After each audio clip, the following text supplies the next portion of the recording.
Good morning to all of you. Thank you so much for the privilege and opportunity to be able to share with you on these new skills for professional. Right. So this is something that is deeply close to my heart as part of my work. I'm from Singapore, and you know that Singapore is a very small country with about 5 million people in it. We are only about 1/80 the size of Sri Lanka. If you drive from one end, from the east to the west, it's only about 40 kilometers. From the north to the south is only about 25. So you can actually cross from one end to the next in less than half an hour as it is. And in that piece of land, we pack in about 5 million people. We have no natural resources.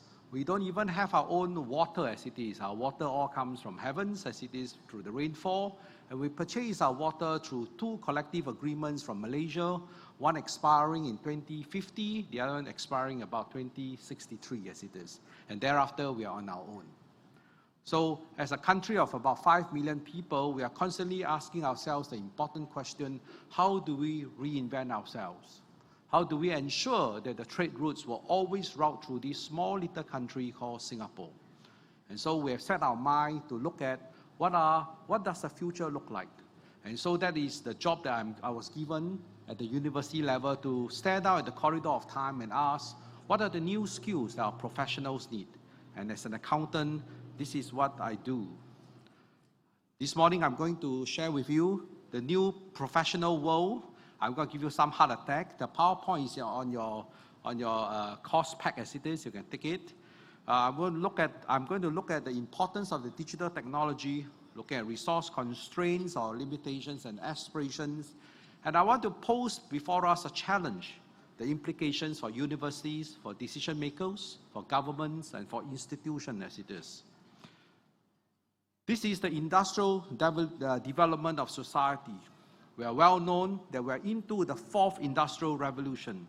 The world changed significantly in the first industrial revolution when steam was invented, or steam mechanical engine was invented. That provides us with train that links up the whole world or the countries within, and thereafter brought prosperity in terms of development of commerce. The second evolution starts sometime in the early 1900s or late 1800s to somewhere in the middle of 1900s. The use of electricity helps to create division of labor and mass production as it is. The third industrial revolution brought in the use of electronics and IT system, where it allows us to have programmable computers that allows us to speed up complex computations and allows us to do mass production to a certain extent. And now we sit into the 4th revolution, in which we have what is so-called the use of Internet of Things, artificial intelligence. The boundary between cyber and physical system merge significantly, and we reinvent the whole production. In fact, someone said the greatest threat of mankind is probably technology, if not artificial intelligence as it is. Let me give you an example of how fast the world has changed. I'll use a simple handphone as it is, a simple handphone. I give you a chart there from the 1940s, the analog. You still remember the sound of the modem, the tu-tu-ti-ti-ta-ta, as they connect. Remember when you dial in as it is. Or the fax machine, ta-ta-ta-ta-ta-ta-ta-ta-ta. Those belongs to the first G or the first generation of your mobile network. And we are right now into the 5G as it is. You may ask the question, so what? This is the speed of the transfer in terms of the 1G all the way to 5G, and it's 35 gig. You may ask, so what does that mean to me? So let me break it down even further. If you have to download a movie, there's 800 megabytes. Under the GPRS system, all right, or the first G system, you'll probably have to sit in front of a terminal for 1 day, 12 hours, and 24 minutes for that movie to be downloaded. Today at 5G, it's a zip of 1 second.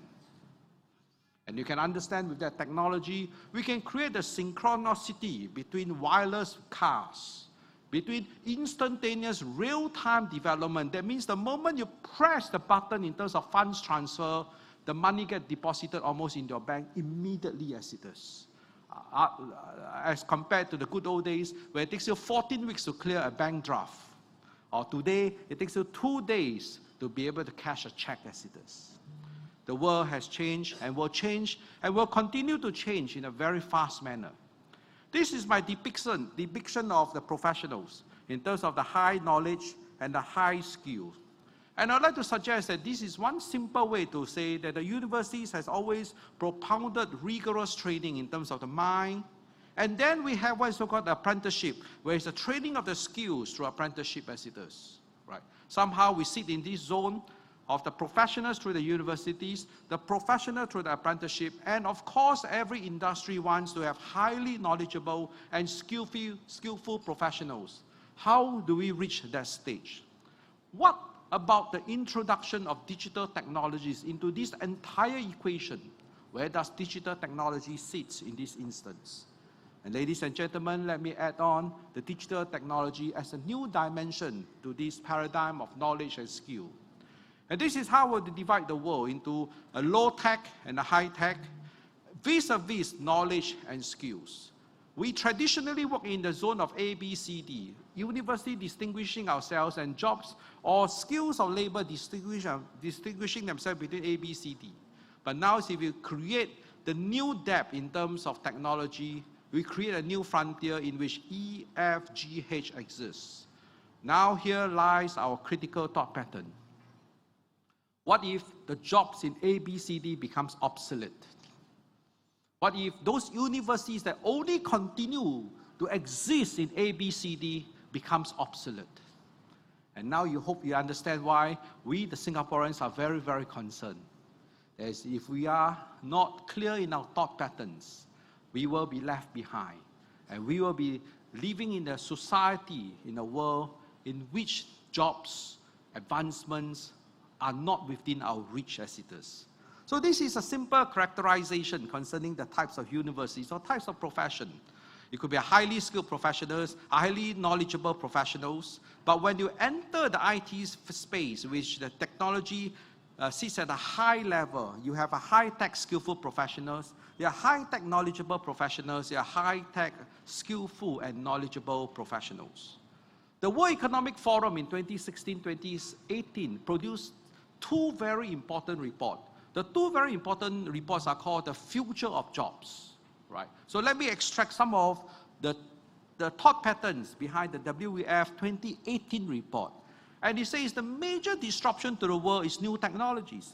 The potential of new technologies, including automation and algorithms, to create new high-quality jobs and vastly improve the job quality and productivity of the existing world of human employees.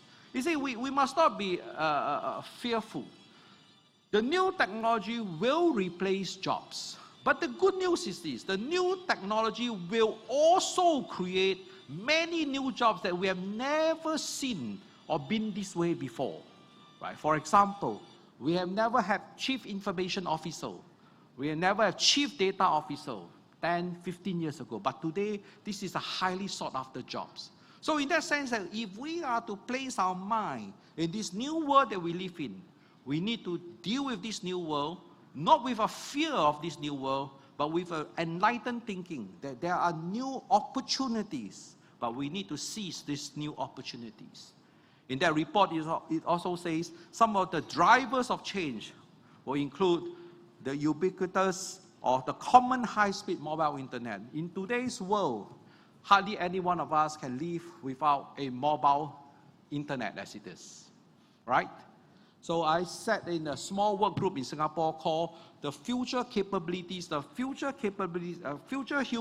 capabilities in a future digital world and economy.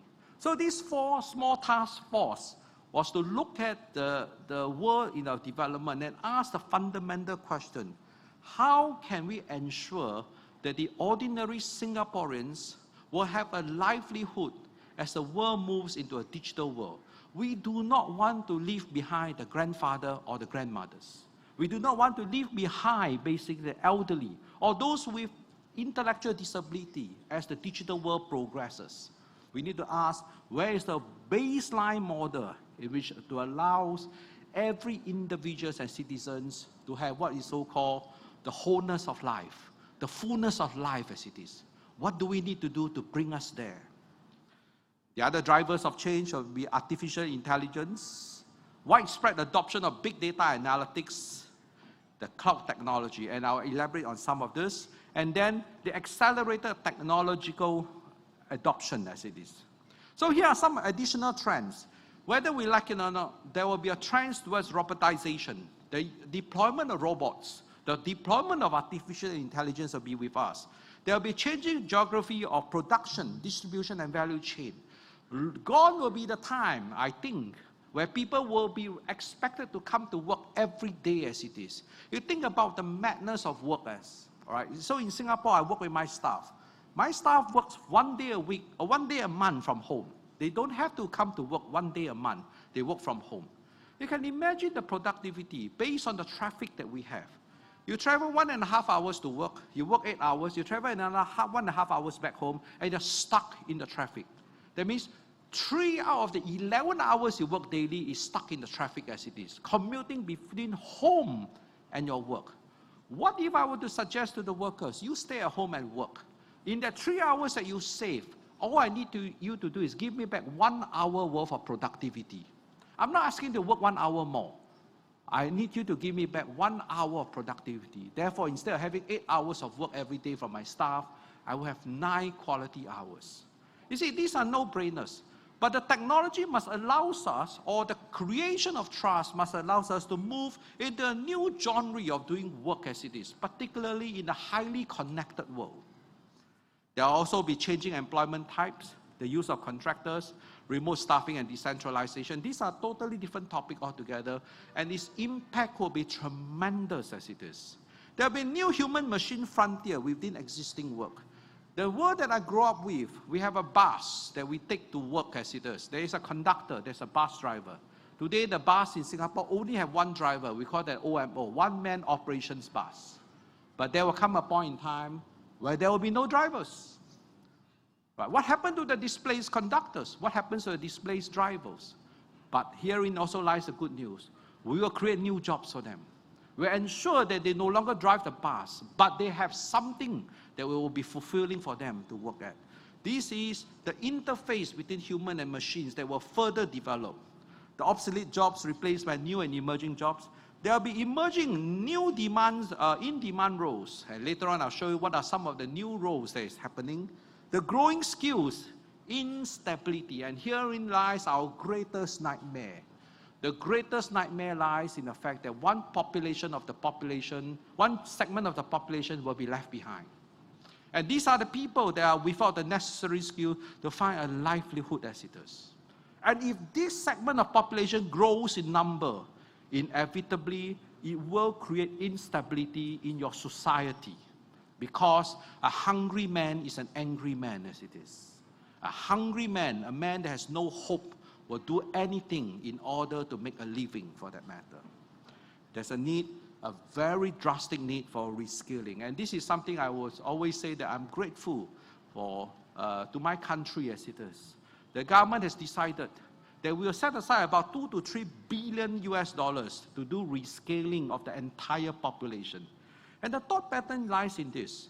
We can choose to let the people to be unemployed and deploy the $2 to $3 billion to use as social security or unemployment benefits in order to support these unemployed people. Alternatively, we can actually preempt that and spend that $2 to $3 billion to retrain all the people to ensure that they will not be out of jobs as it is.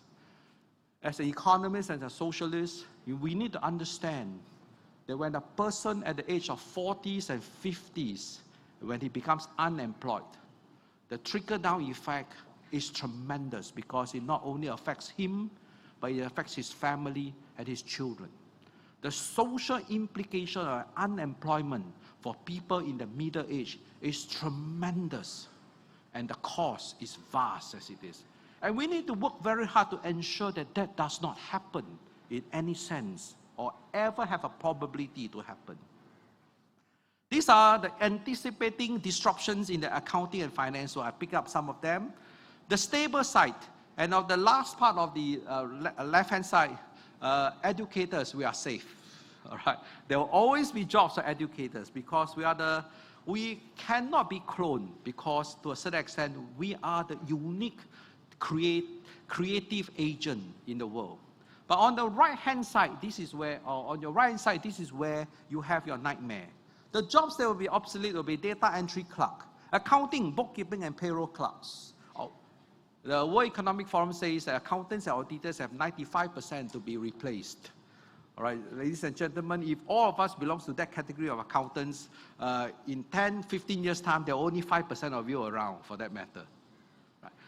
The reason it says that accountants and auditors are to be replaced is fundamentally because of the fact that if they are rule-based, if they are not creative, if they are not using their human capability in terms of ability to make subjective judgment or exercising the professional judgment, this is where the machine will always do a much better job than us. These are the importance of digital technology, as I mentioned earlier. The four major types we ask. They ask a business, are you going to adopt some of these technologies? And this is the response. There is a proportion of companies surveyed which are likely to adopt technologies by 2020 in terms of user and entity big data analysis. 85% of the companies surveyed will say that we will employ data analytics. 75% will say Internet of Things. 75% app and web-enabled markets. 73% will say we will employ machine learning. And 72% cloud computing. I call these the big five as it is. So if entities, if professions, and we are not anchored to the time, and if we do not see this as the developing trend that will threaten our job, then we do have a problem as it is. So I ask this critical question. The four key digital technologies: high-speed mobile internet, artificial intelligence, big data analytics, cloud technology.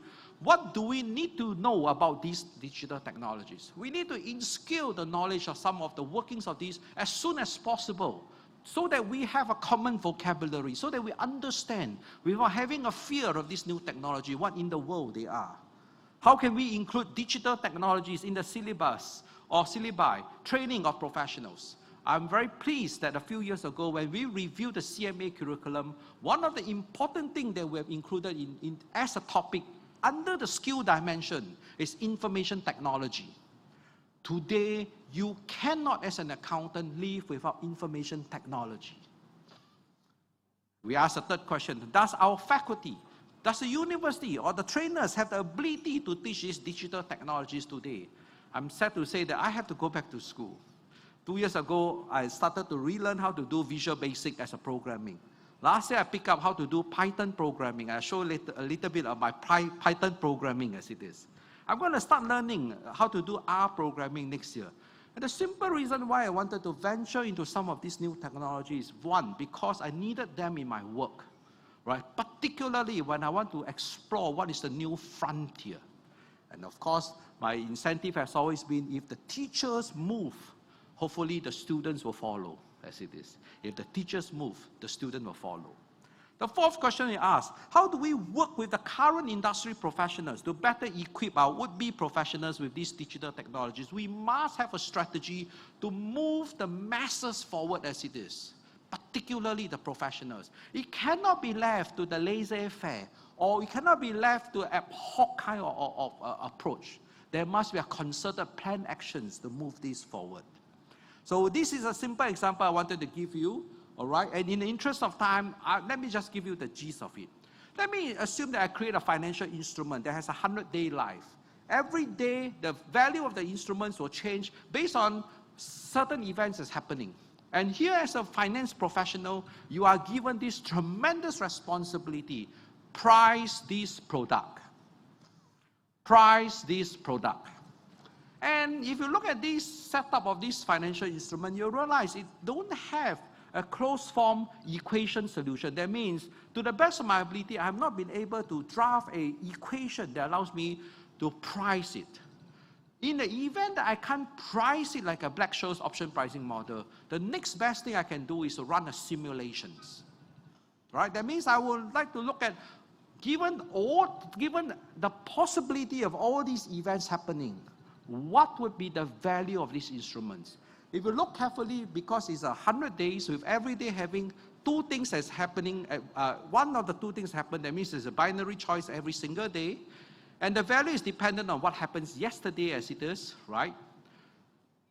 The solution or the possible value of this instrument is 2 to the power of 100 as it is. Right? I don't know how many zeros there is. So what I've done for the fun of it was, this is where my Python programming enters the picture. I write a 21-line code in Python programming that allows me to simulate basically the value of these financial instruments. 100 days, if I simulate this 1 million times, that means if I write this program that runs a possible value based on 100 million probable values as it is, this computer simulation will only at best take 39 seconds to compute 100 million computations as it is. Ladies and gentlemen, this is the value and the possible value of these financial instruments. And herein I ask the questions. If your finance professionals today do not have this ability to compete, how can you compete? If your finance professionals today do not have this savviness in terms of this technology, how could you offer a possible value? How could you possibly do business? This is the simplest in terms of statistics. The average value of this simulation is $2.42. On average, this financial instrument will cost $2.42, but this is the average.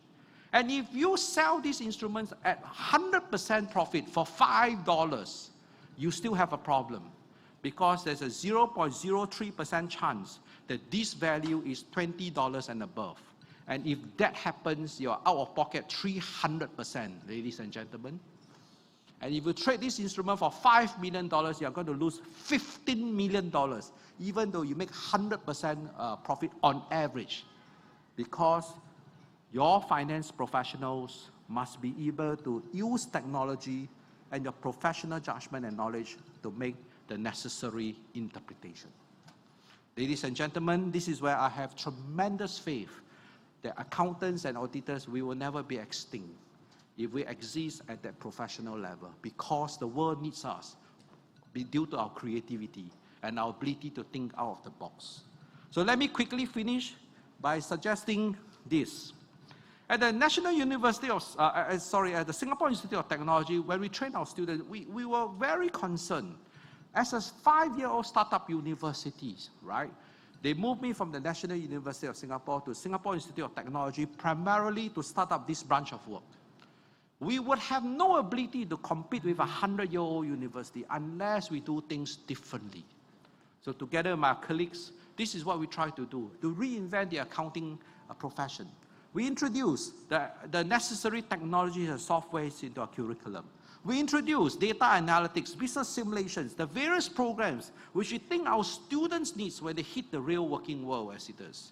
We relook at data analytics and came up with what we so-called a roadmap. What is a roadmap for data analytics? We teach our kids how to do data collection and storage. How do we do processing thereafter? And then visualize them through software. And finally, to teach them the skill which computers will have a hard time copying us because of our ability to deal with fuzzy information set, that is predictive analysis.